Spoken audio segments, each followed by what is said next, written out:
Saudara, eksekusi rumah dinas di Kompleks Perumahan TNI AD milik Korem 061 Surya Kencana, Jawa Barat diwarnai adu mulut antara penghuni dan juru sita pengadilan.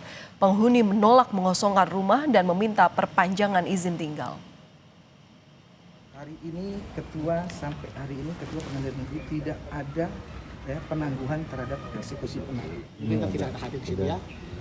Adu mulut antara warga dan petugas jurusita tak bisa dihindari saat eksekusi rumah dinas di Kompleks Perumahan TNI AD milik Korem 061 Surya Kencana, Jawa Barat.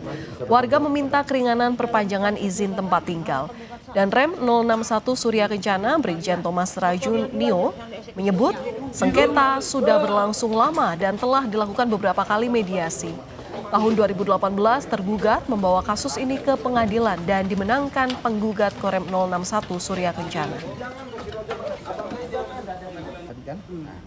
Sebetulnya sudah ditangani oleh Pengadilan Negeri Bogor. Memang ceritanya ini adalah rumah yang bersengketa.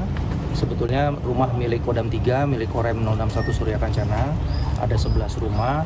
Kemudian sudah dilaksanakan mediasi dari zaman dulu sebetulnya. Kemudian tahun 2018 mereka mengajukan gugatan ke Pengadilan Negeri Bogor. Kemudian 2019 sudah diputuskan bahwa Korem adalah pemilik sah dari rumah kelas 2 tersebut.